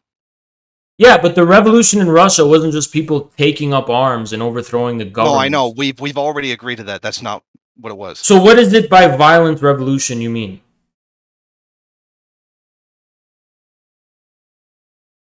If it's not what happened in Russia or China, what is it by violent revolution you mean? Bourgeois state does not go away by itself. I don't understand what you're not getting about this. The reason it doesn't go away by itself is because the proletarian party must have the logistical, organizational, and mass support to acquire hegemony over the state. Yes. To replace it. So you're arguing that no violence is necessary along with all that? It may very well be necessary, but it's not the point. The point isn't violence. I didn't say the point was violence. I said it was. So why are you so fixated on it? Because you said that. Why can't you just follow? Hold on, Jason. Why can't you just follow the laws? You said. Why can't you just follow? Why can't you just follow the laws? Which majority? You didn't believe in violent revolution. I said you don't advocate for violent revolution, which you shouldn't. You should never advocate for a violent revolution in this kind of situation. Revolution. Well, I know, because first of all, people won't do it. But that's besides. Well, it's not just because people won't do it; it's because it's stupid. Oh, okay. When the internal contradictions can be developed, when that's okay. When the internal contradictions can be developed legally. Why would you advocate for a violent revolution? It makes no sense. Because that's what a revolution is. Because you're a subjectivist who believes that internally and morally you've arrived at a position that condemns the entirety of the American state and gives you the right to overthrow it violently. So you think but that's complete individualist subjectivism. You don't have the right to overthrow the U.S. government violently. You know, in order to have the right to do that, you have to develop the imminent contradictions that are the basis of the U.S. state and follow through with them. The imminent contradictions. You don't have the right to overthrow governments just because internally and subjectively you've decided they're immoral and don't have a basis to exist. That's not what I'm arguing. There has to be an imminent, objective, and material basis for a revolution. It's not just based on your own moral condemnation. I wasn't saying on my own moral ground. I was saying that the American people aren't going to do it. It needs to be done. The system does need to be done. They're not going to do it because it's fucking stupid. No, because they won't do it, period. So because the American people don't want to join your fantasy LARP, they're evil. So now it's a fantasy LARP. Yes, that's exactly what it is, Jason. You literally brought a fantasy prop toy to illustrate. You are twisting my fucking words, you piece of shit. You brought a toy to fucking illustrate your point. About needing a gun, about violence. Because there is violence in a revolution. It's a stupid LARP, dude. Violence in a revolution is a stupid LARP. As you're putting it, yeah, it is. No, it's not how I'm putting it. You are twisting my words. You are making it say that I'm saying that it's just violence, that's all there is. No, I never said that. You are a liar. I never said that. I never gave the impression. So what are you saying? I said that it was a necessary. So defend yourself and clarify. What are you saying? I'm saying that it's a part of the larger revolution. That's a part of the larger revolutionary effort. And then you said that you didn't believe in using violence. So I took That's that not to what mean, I said. So I took that to mean that you didn't believe in using violence at all. You just accused me of being a liar, but you just lied about what I said. Hold on. You just lied about me. Hold on, I'm trying to explain. I took that to mean that you said there would be no violence at all. I misunderstood. That's not what I meant. Saying. I just said that. I just said I misunderstood. What I said is that you shouldn't advocate for violence. You never advocate for violence. Come on down to the revolution, people. Don't worry, there won't be any violence. No, you just don't advocate for it. You say we follow the laws. Okay, you know what? Yeah, okay. Here's what you tell the people. You tell the people you follow the laws, and if the government starts violating its own laws and effectively collapses at that point, our bourgeois democracy collapses, then as our founding fathers told us, you have a right to... The founding fathers are complete fucking... But it's the reason I would bring it up is because it has legitimacy in the eyes of the American people to defend themselves and their liberties and their rights when they're ruled... That's another criticism that should be made. What is the criticism? That the Constitution, that monstrous piece of shit, should even have any. I don't think the Constitution is really that bad. It's really it's complete reactionary capitalist garbage. There's like one or two good things in there, but materially they don't actually exist. Well, it has a different meaning for the American people than that. Oh, so you really do have freedom of speech? No, the American people interpret the meaning of the Constitution as the founding document of a country founded on the basis of declaring independence from the British Empire and being a union state that's by, of, and for the people. And we literally know what the founding fathers meant by the people. He meant specifically not the black ones, specifically not the red ones, and not the women because they weren't actually people. And they literally meant... Well, why is it that communists have consistently praised the founding fathers like Mao and Lenin and Marx and those people, Stalin? Because of the progressive role that it played at the time. And even then, I would actually criticize them for it. The United States... I wouldn't criticize. I think they were right. I think when Mao said he wanted to posthumously make George Washington a member of the Communist Party, I agree with Mao. Washington was a slave owner. Yeah. And first of all, when Mao said that was late in his life, and I really, really wouldn't take the stuff he said late in life very seriously. Well, I think you're a revisionist then, because I take what he says seriously. Mao meeting Nixon is a good thing. That's something that I think it was a good thing, yeah. Okay. So it was a great betraying thing, the revolution is okay. What's that? Literally betraying the revolution. What revolution? The Chinese Revolution. How did he betray the Chinese Revolution? By meeting with the enemy and proposing to work with them against the Soviet Union. The Soviet Union was engaging in aggression against China at the time, and China was just trying to defend itself. You're literally supporting the Sino-Soviet split. Wait, why were the Soviets amassing troops at the border of China? they had a conflict. That doesn't mean you side But with they, the even imperialist before the country. conflict, they were Okay, amassing you know what, troops. Haas? You literally just defended siding with imperialism. I side with China during the Sino-Soviet split. I do. And you support them meeting with Nixon to engage in collaboration against the Soviet Union. They were defending themselves from a foreign aggression. So you think that they needed to collaborate with the United States to do that? They had to do whatever was necessary. Bullshit.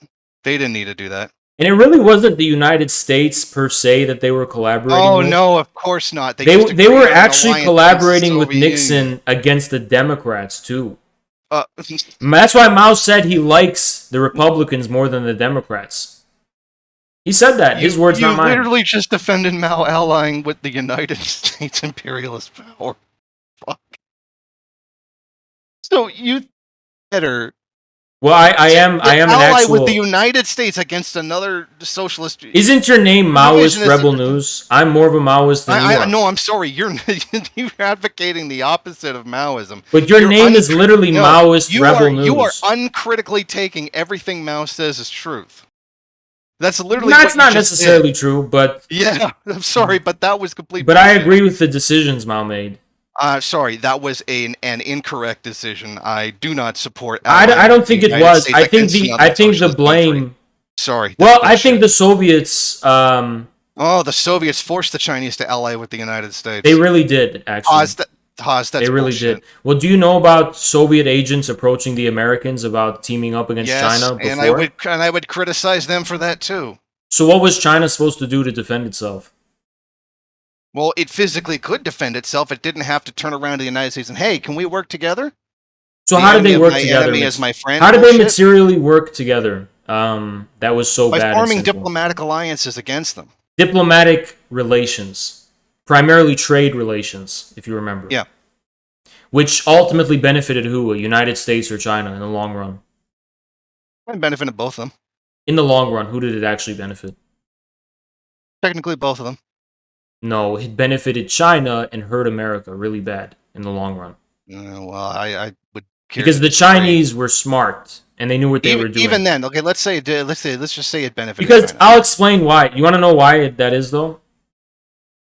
Well, because from the Chinese perspective, they have a more kind of Eastern traditionalist spiritual perspective on what revolution means. For them, revolution isn't a millenarian, romantic thing that just suddenly happens.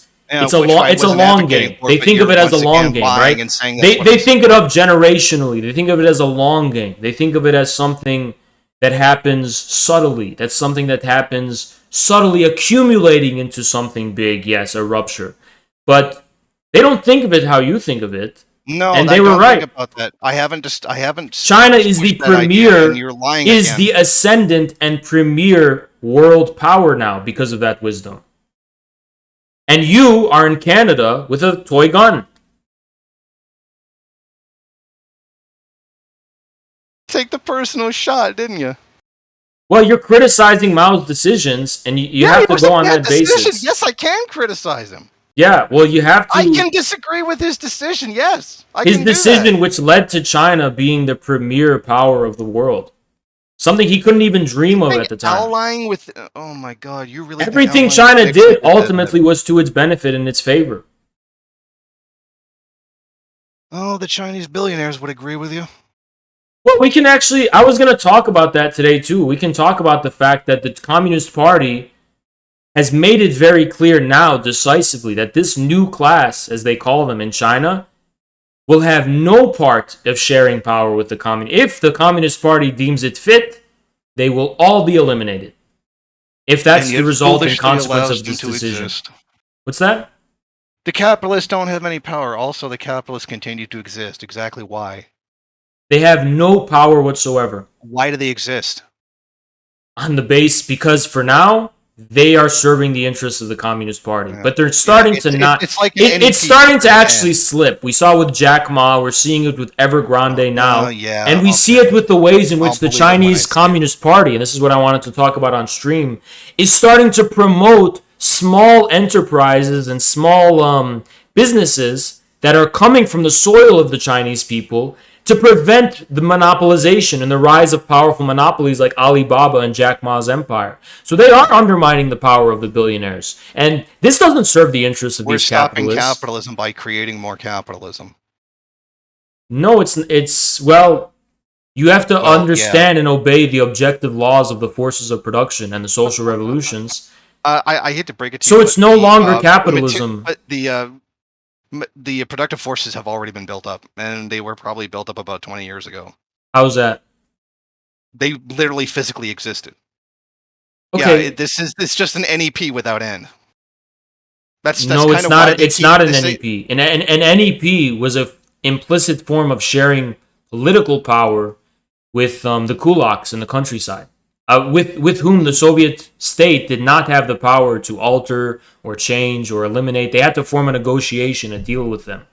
Yes, and exactly where are the kulaks now?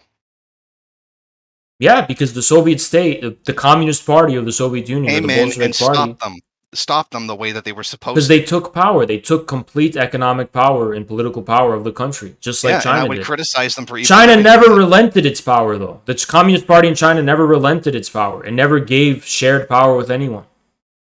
The new class exists on the good graces of the Communist Party. They can fall just in the same way. And you know they're not necessary, right? Who? Those capitalists are not necessary. Up until this point, they have been. For a period, I would agree, yes. But that probably ended about 20 years ago. Well, you know more than the 1.4 billion Chinese people, I'm sure. Oh, no, I'm not saying I know better than them. You know more. You know more than all of their Marxists, all of their philosophers, all of their academics, all of their researchers, all of their scholars, and all of their experts, and all of their leaders. You know more than all of them. You know what's best for China more than them. I know whether or not the productive forces existed. Yes, in a way that they are just blind to for some reason. No, they're not blind to it. They just don't care. Why don't they care? Because they're not as pure as you are. No, because they're not doing Marxism. And you are. Oh, I don't see what that one has to do with the other. Well, you're saying they're not doing Marxism. What does it mean to do Marxism? Are you doing it? Who's doing it? Well, you could take what the Soviet Union was doing. The Soviet Union doesn't exist anymore because it collapsed because of what it was doing. No, it collapsed politically it didn't collapse also economically. No. So the Brezhnev stagnation never happened. That was from capitalist reforms. The Kosygin reforms were a response to the stagnation. I'm sorry, but no, capitalist reforms are what damaged the. Were those happen under Khrushchev, or when did they happen? I'm not exactly. You're talking about the Kosygin reforms. Those were a response to the stagnation. And your point would be capitalist reforms still destroyed everything. I think you're talking about Gorbachev's reforms, which were disastrous, but those came long after the economic crisis of Soviet central planning. Actually, there was a problem with Soviet central planning because they were basically trying to do too much. And that what they did was they decided, well, we can still compete with the US in terms of standard of living as long as we let, the market come in and do some of that organizing for us, which ultimately turned out to be a mistake. So what should the Soviet Union have done? Stopped growing and have its economy collapse? No one advocated for it to stop growing. So how would it have continued to grow? I never said that. Do you know the basis of Soviet growth up until that point was in things like steel production, the development of the primary forces of production? There was no light industry to speak of, or very little light industry to speak of. Now, there was no way the Soviet Union was going to develop a computer industry that was going to rival the West. There was no way the Soviet Union was going to be able. Computers. They had computers, but it was so slow compared to the rapid pace of development that was happening in the West. I'm sorry, that's not true. Soviet computers were actually very good. I'm not denying that, but their development was very slow compared to the development in the West. I would disagree with that, and so would Paul Cockshott. Okay. So I don't know what to tell you. Therefore, abolish economic planning. Do you know what the Feldman? The Chinese never abolished economic planning. Yeah, they did. No, they didn't. They did. No, they They didn't. literally don't plan their economy at The all. economy's No, planned to this day. no, they have a guideline. They don't have a plan. And in fact, I can pull up an article where Z specifically says that it's Oh, not. you mean directly planning the inputs and outputs of production? Which is what economic No, planning, it's not. in a socialist sense, is. No, that's not necessarily what it means at all. Yeah, that's exactly what it is. That is what it is. No, it's not. Yeah, it is. No, it's not. It's not when you hand over That's the market to that form billionaires. of planning is only possible when you can set determinate quotas based on predictable outcomes, which are only things like the basics of the primary sphere of production. When it comes to the light consumer economy, which is the huge driving force of economies of scale now, So you literally don't can't know do what it that Department way. 1 and Department 2 commodities are. What? So you don't know what Department 1 and Department 2 commodities are. Yeah, but the Soviet That economy could completely not develop contradicts light what you just industry. said. The light Yes, it did. industry was not developed. Yes, they did. No, it wasn't. I can literally pull out the book that has all. They did the not have a statistics developed on light it. industry. There was constant shortages of light industry goods. The Soviet people's in the beginning. the Soviet people's demand for more access to these goods was not being fulfilled. Yeah, they were demanding more goods. Yes. And the Soviet And Union's not system. necessarily the amount of resources existed for it. So it's about physical. That sounds like a Malthusian argument. I hate to break it to you and Caleb Maupin, but the world is finite, and the Soviets actually had a finite So amount. you agree because with they weren't invading you agree countries with like the United States. so you agree with Malthus and not Marx, if I have you clear. No, sorry, that's bullshit. You're putting words in my mouth. But that was Again. the Marx said the fundamental driving force of economies was not based on scarcity of resources, but was based on specific modes of production. Malthus was saying that it was based on the scarcity of resources. So you're saying the historical I didn't explanation. say that the Soviet economy was based on scarcity. I said there was. You're scarcity saying the reason why because they couldn't. The world is finite. I agree. The world is finite, but our ability to interact with the world is infinite. X amount of steel. Iron ore does exist in the world, and I don't know what you're saying. Will interact with it. So yeah, I know because you don't. Iron ore? You're just not very creative or aware of history. No. I'm sorry. You know, houses used to be built with mud and dirt, and some still are, right? I'm sorry. Exactly. How is that supposed to make more iron ore? Well, because you're making. How is your idealism supposed to make more? If you iron let me ore? finish, I can explain. If you say asteroids, I'm fucking out. The use for iron ore can be replaced by something else with the refined development of the forces of production. If it eventually we ran out of it, I can't see how we're going to run out of it in any decisive way anytime soon. Okay, anytime soon. But yes, we will eventually run out of it. By that time, we will probably have ascended to the 17th dimension or something. Like, that's nowhere near where we are now. Okay, we replace it with another metal, and then when that metal runs out, yeah, and that's history. I'm not. That's history. I'm not arguing for degrowth. I don't get what it is that you're. I just don't think you have a. You just don't have a correct understanding of history. Is the problem? You're trying to attribute the Soviet. You're trying to attribute the Soviet Union's inability to provide consumer goods for its people on the basis of limited resources. And not its system. It didn't have infinite resources. So the problem wasn't the system; it was just they didn't have resources. Because they didn't go around invading countries and stealing them like the United States and the UK. But they still had very extensive relations with many trade relations with like the non-aligned countries yes, but that doesn't guarantee they couldn't trade. The only trade restrictions that they could possibly face. It's not the same thing as plundering. Huh? It's not the same thing as imperialist plunder. Yeah, what's your point? So yeah, it's not exactly the same thing. Because they're not going to be able to get as much for the same price because they are giving a fair trade for it.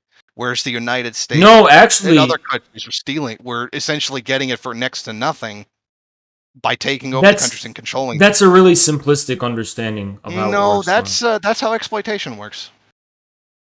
Um, Exploitation in the Marxist sense, or in the sense of like exploiting vulnerable positions. Exploiting vulnerable positions of countries. The United States was fleecing them, along with the other imperialist powers, whereas the Soviet Union But wasn't fleecing it's not countries. really directly about resources, though. In some cases, it was like in the Central American countries, like banana republics and stuff. Yeah, I could see what you're saying with that, where they were just taking resources. In many African countries, it's just a matter of taking resources. But the Bretton Woods system was not just a system to funnel resources from third world countries. It was a complete global monetary system Yeah, it was. Yeah, that it was was a about global giving system. trade advantages to some countries over others to develop industries. It wasn't just Yes. about, like, you can't just explain the development of the forces of production at this time purely in the form of the exploitation of resources. No, I wasn't doing that. It's about the flow of I was global saying, trade and things like that. yeah, I know, but that's not what I was saying. But China's opening up allowed it to tap into these foreign markets and access these technologies and develop its own forces of production. The Soviet Union was, in a way, isolated from the world market in this Yeah, kind of way. that reinforces my point.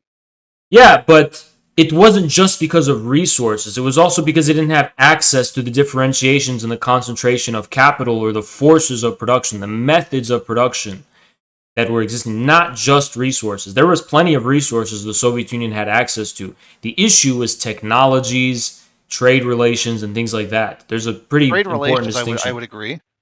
You're saying the And also Soviets were just technologies incompetent? and forces of They were in, production. I'm sorry, they were incompetent when it came to technology? Is that No, they weren't in, they did extremely well for what they were able to do when it came to technology, but in terms of, like, other countries could just trade and rapidly share technology and build off of each other. So we didn't have to do all that alone, which is really tough. yeah, that's tough. Again, that Like, for example, very few countries actually developed these decisive technologies by themselves. I would agree. Okay? I'm not seeing your point. My point is, explaining all of this in terms of resources just doesn't work. There was a systemic problem. I would say it was mostly resources. You would say it was mostly resources? Yeah, Yeah, but that it would be my wasn't. okay. Then It you was it was a disagree. systemic problem of the actual allocation and organization and distribution of goods.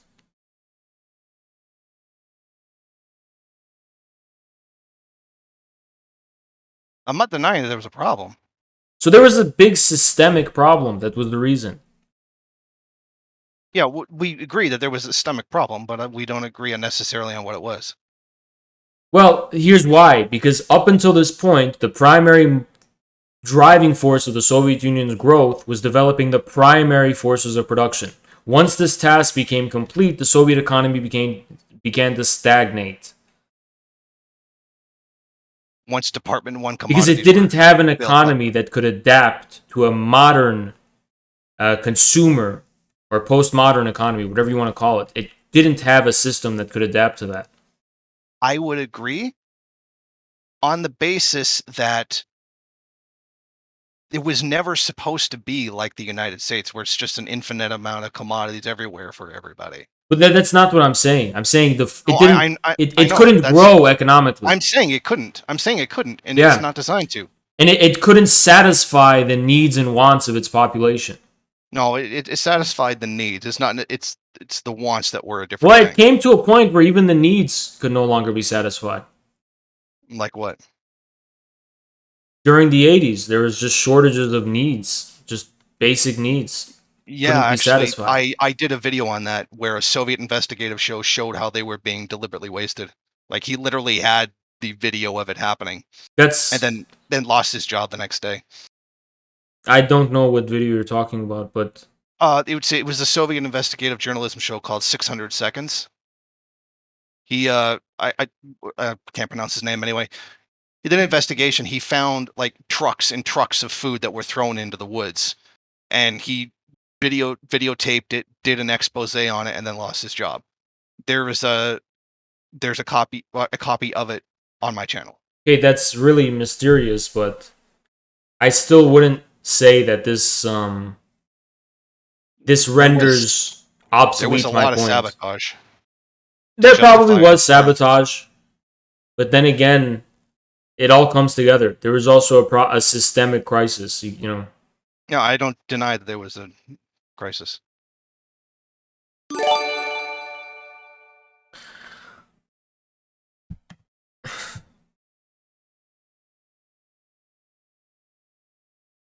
So we done here? I guess. Okay.